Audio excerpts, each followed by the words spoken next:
नमस्कार दोस्तों, कैसे हैं आप लोग। उम्मीद करता हूं बहुत अच्छे होंगे। पढ़ाई वढ़ाई आपकी बढ़िया से चल रही होगी। गर्मी का मौसम है, गर्मी से बचते हुए अपनी पढ़ाई पर फोकस करें। एग्ज़ाम आपका नवंबर दिसंबर तक हो सकता है। वैकेंसी भी बहुत जल्दी आने वाली है, सारी चीज़ें क्लियर हो गई हैं। ठीक है, आज हम स्पेशली बात करने वाले हैं उन लोगों के लिए जो लोग इस परीक्षा में तैयारी करने के लिए अभी नए आए हैं या पहली बार तैयारी कर रहे हैं, या फिर जिन्होंने पहले तैयारी की थी बीच में बंद कर दी है।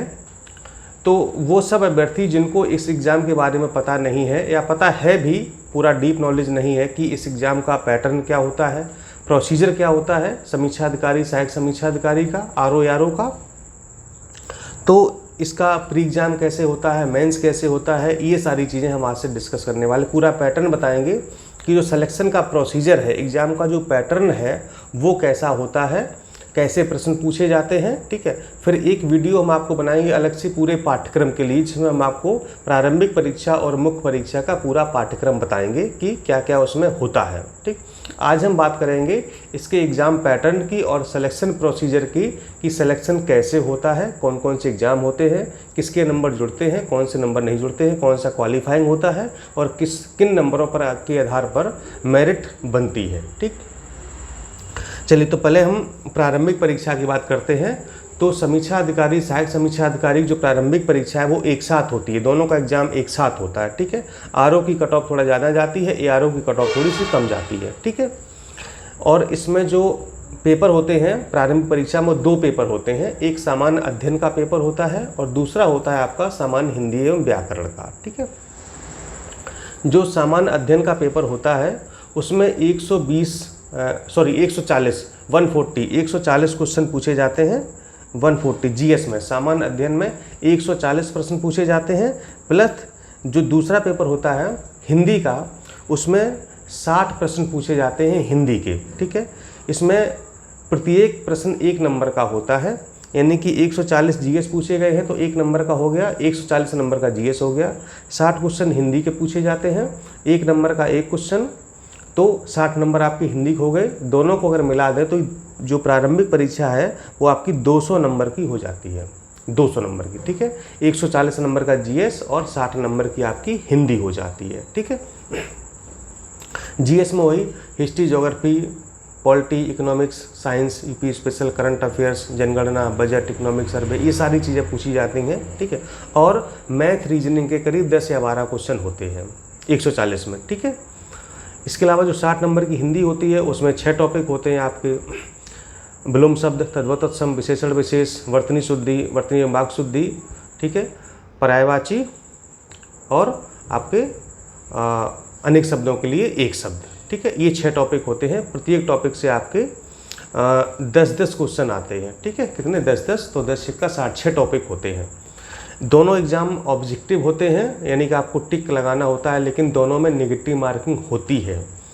1/3 की नेगेटिव मार्किंग है, यानी कि 3 गलत क्वेश्चन पर 1 सही क्वेश्चन आपका काट लिया जाता है। इसलिए ध्यान आपको देना होता है कि बहुत ज़्यादा गलती नहीं करनी है। ठीक है, मेरिट की अगर बात करें तो दोनों पेपर की मिला करके 140 के आसपास ये मेरिट जाती है। 135, 140 के, मतलब 140 हम मान चलते हैं कि सेफ होती है।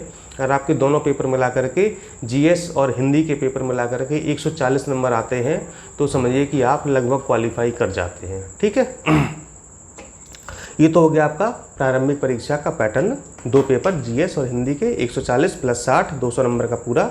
और ये जो नंबर होते हैं ये सिर्फ क्वालिफाइंग होता है। इसके नंबर जो प्रारंभिक परीक्षा के मार्क्स हैं वो मुख्य परीक्षा में नहीं जुड़ते हैं, यानी कि मेरिट का आधार नहीं होते हैं।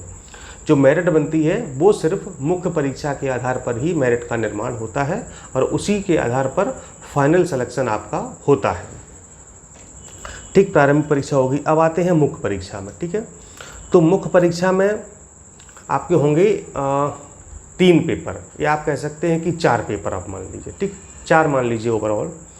पहला पेपर आपका होता है जीएस का। जो जीएस प्री में हुआ था सेम सिलेबस रहेगा जीएस का, वही जीएस का पेपर होगा आपका मेंस में, लेकिन प्रश्नों की संख्या कम हो जाएगी। प्री में थे 140 प्रश्न, यहाँ पर हो जाएंगे 120 प्रश्न। सिलेबस वही रहेगा, मैथ रीजनिंग भी 10-12 क्वेश्चन रहेंगे और 1 नंबर का 1 क्वेश्चन रहेगा, यानी कि 120 नंबर का आपका जीएस हो गया। ठीक है। इसके बाद जो दूसरा पेपर होगा वो होगा आपका हिंदी ड्राफ्टिंग का, यानी कि हिंदी आलेखन का, और वो होता है 100 नंबर का, ठीक है। जिसमें सारांश पूछा जाता है, पत्र लेखन पूछा जाता है, सारणी रूप पूछा जाता है, और हिंदी से इंग्लिश, इंग्लिश से हिंदी, ये शब्दावली होती, प्रशासनिक शब्दावली, कंप्यूटर और मुहावरा, इतनी सिलेबस होता है, ठीक है। ये सारा सिलेबस हमारे यहाँ उपलब्ध है, पूरा आप ले सकते हैं। प्री और मेंस का पूरा सिलेबस आपको मिल जाएगा कंप्लीट, सारे PDF, GS, हिंदी और निबंध, पत्र लेखन सब कुछ आपको मिल जाएगा, ठीक है। यहाँ ऑफिस का मैं नंबर यहीं पर बोल देता हूँ, 6393350769, 6393350769, इस नंबर पर आप लोग कॉल कर सकते हैं, ठीक है। हाँ, तो 120 नंबर आपका GS हो गया। दूसरा पेपर आपका हिंदी ड्राफ्टिंग का होगा, वो 100 नंबर का होता है, ठीक है। इसके बाद अब 100 नंबर में आपको थोड़ा तोड़ के बता दें, ठीक है, जिसमें आपका 21 नंबर का सारांश होता है, ठीक है, और 15 नंबर का आपका सारणी रूप होता है, 24 नंबर के आपके पत्र लेखन होते हैं, 20 नंबर की आपकी प्रशासनिक शब्दावली होता है, 10 नंबर का कंप्यूटर और 10 नंबर के आपके मुहावरे होते हैं। इस तरह से ये 100 नंबर आपके हो जाते हैं, ठीक है। इसके बाद ये हो गया। इसके बाद फिर एक हिंदी व्याकरण का पेपर होगा 60 नंबर का, ठीक है। जैसे प्री में हिंदी का पेपर हुआ था, ऑब्जेक्टिव 60 क्वेश्चन आए थे, एक क्वेश्चन 1 नंबर का था, सेम वैसा ही पेपर आपका होगा, लेकिन प्रश्नों की संख्या होगी 30, यानी कि 30, और एक क्वेश्चन होगा 1 नंबर का, 2 नंबर का, ठीक है। यानी कि प्रारंभिक परीक्षा में भी जो ऑब्जेक्टिव हिंदी थी 60 नंबर की थी, मुख्य परीक्षा में भी ऑब्जेक्टिव हिंदी 60 नंबर की ही है, लेकिन यहाँ पर एक प्रश्न 2 नंबर का हो जाता है और प्रश्न हो जाते हैं 30। प्रारंभिक परीक्षा में थे 60, ठीक है, यहाँ पर 30 क्वेश्चन होंगे, और वहाँ पर हिंदी में 6 टॉपिक थे, यहाँ पर 5 टॉपिक हो जाएंगे। पर्यायवाची आपका हट जाएगा, यानी कि विलोम शब्द, तद्भव तत्सम, विशेषण विशेष, वाक्य एवं वर्तनी शुद्धि और अनेक शब्दों के लिए 1 शब्द, ठीक है। यानी कि प्रारंभिक परीक्षा में 6 टॉपिक हिंदी के हैं, पर्यायवाची इंक्लूड है, लेकिन मुख्य परीक्षा में पर्यायवाची हट जाता है, ठीक है। तो 60 नंबर की आपकी वो हिंदी होगी, 120 का GS, 100 नंबर का हिंदी ड्राफ्टिंग, 60 नंबर की आपकी सामान्य हिंदी एवं व्याकरण, यानी कि, और ये पेपर ऑब्जेक्टिव होगा, ठीक है। GS का पेपर भी ऑब्जेक्टिव है, हिंदी ड्राफ्टिंग का पेपर डिस्क्रिप्टिव है, लिखने वाला है, ठीक है, और हिंदी ऑब्जेक्टिव का पेपर जो 60 नंबर का है वो भी कैसा है, ऑब्जेक्टिव है, ठीक है, यानी टिक मार्क करने वाला है। ध्यान रहे, मुख्य परीक्षा में भी नेगेटिव मार्किंग होगी, यानी कि जहाँ पर भी ऑब्जेक्टिव पेपर होगा, चाहे प्री हो चाहे मेंस हो, वहाँ पर नेगेटिव मार्किंग होगी, वही 1/3, यानी कि 3 गलत क्वेश्चन पर 1 सही प्रश्न आपका काट लिया जाएगा, ठीक है। इसके बाद जो लास्ट पेपर आपका होता है वो होता है निबंध का, ठीक है। निबंध में क्या करना होता है, यानी यहाँ पर 9 निबंध पूछे जाते हैं, 9 में से आपको 3 निबंध लिखने होते हैं, ठीक है। खंड का, खंड खा और खंड का, तीनों खंडों में 3-3 निबंध होते हैं, प्रत्येक खंड से आपको 1 निबंध लिखना होता है, यानी कि कुल आपको 3 निबंध लिखने होते हैं, ठीक है। जब हम पाठ्यक्रम की बात करेंगे तो ये भी बता देंगे कि किन किन क्षेत्रों से निबंध पूछे जाते हैं, ठीक है। और 1 निबंध आपका होता है 40 नंबर का, यानी कि 3 निबंध आपके हो गए कितने,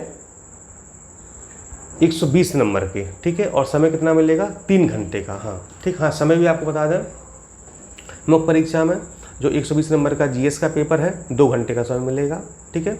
और जो हिंदी ड्राफ्टिंग का पेपर है उसके लिए आपको 2.5 घंटे का समय मिलेगा, और जो हिंदी ऑब्जेक्टिव का पेपर है उसके लिए आपको आधे घंटे का समय मिलेगा, ठीक है। और निबंध के लिए आपको पूरा 3 घंटे का।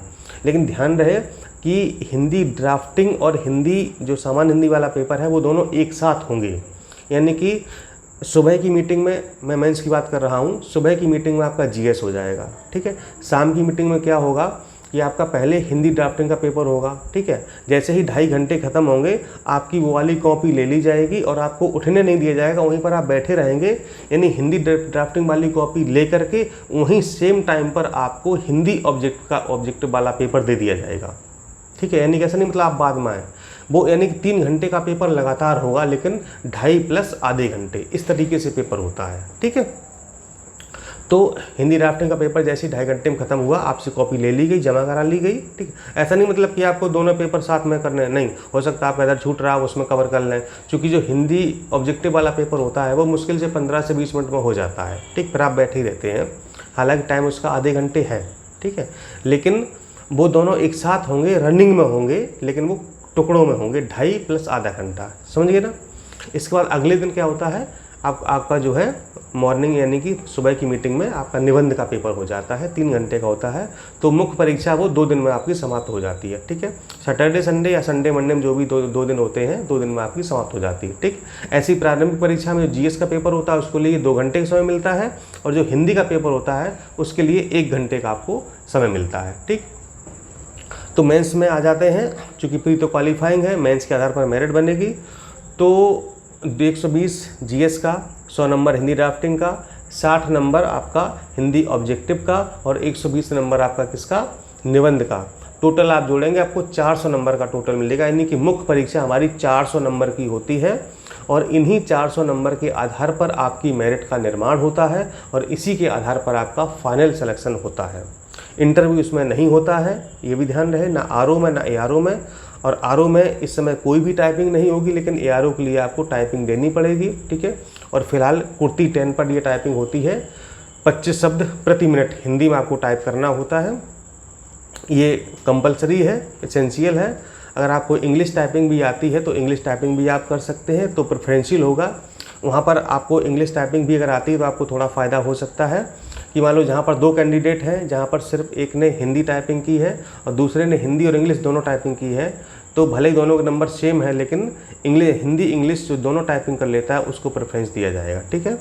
लेकिन हिंदी आपको आनी चाहिए। इंग्लिश अगर नहीं भी आएगी कोई बात नहीं, कोई फ़र्क नहीं पड़ता, लेकिन हिंदी आपको आनी चाहिए, ठीक है। वो इसेंशियल क्वालिफिकेशन है, ठीक है। तो ये हो गया आपका मतलब जो है मेंस का सिलेबस और एग्ज़ाम पैटर्न का प्रोसीजर या सिलेक्शन का प्रोसीजर, सिलेक्शन आपका कैसे होता है, ठीक है। अब कट ऑफ की बात करें तो इस समय जो 2016 की बात करें तो 257 कट ऑफ गया हुआ है, ठीक है। हम लोग जब 2017 में पास किए थे तो समझो 282 जन, याद नहीं आ रहा, मैं बताऊंगा एक दिन आपको वीडियो में, 282 या 86 गया था। अब तो काफ़ी कट ऑफ कम आ गया है, ठीक है। तो आप लोग अच्छे से तैयारी करिए, मेहनत करिए, पढ़ाई करिए, और इस बार 2023 में एक सीट आप हासिल करिए। आरओ जो भी आप तैयारी कर रहे हैं, मैं कहूँगा आरओ को फोकस करिए मेनली, ठीक है। आरओ तो बात की बात है। और प्री और मेंस की अभी से तैयारी प्रारंभ कर दीजिए। नोट्स वगैरह आप लोग यहाँ से ले सकते हैं, ले लीजिए, ठीक है। टेस्ट सीरीज भी हम नोटिफिकेशन आने के बाद स्टार्ट कर देंगे। आई थिंक जुलाई में आपका नोटिफिकेशन आ सकता है, नवंबर दिसंबर तक एग्जाम होने की पूरी संभावना है, ठीक। और ये सब सूचनाएं आपको मुझे देनी थी, इसलिए आप लोग मेहनत करिए, पढ़ते रहिए। और 2023 के इस जो है जो कमिंग वैकेंसी, इसमें एक सिलेक्शन लीजिए। 2021 वालों की ज्वाइनिंग देखिए होने वाली है, मेडिकल वगैरह उनका हो गया है। बहुत सारे लोग सचिवालय में मेडिकल जमा करने आ रहे हैं। पुलिस वेरिफिकेशन की प्रक्रिया चल रही है, हो सकता है कि पुलिस वेरिफिकेशन अगर होता रहेगा इधर ज्वाइनिंग भी करा दी जाएगी, ठीक है। तो फिर वो सरकारी कर्मचारी हो जाएंगे, ठीक है। उम्मीद है कि आप लोग भी तैयारी करेंगे तो 2023 में आप लोग ज़रूर सेलेक्ट होंगे। मेरी बेस्ट विशेष शुभकामनाएँ आपके साथ हैं, ठीक है। मिलता हूँ नेक्स्ट वीडियो में। नमस्कार, जय हिंद।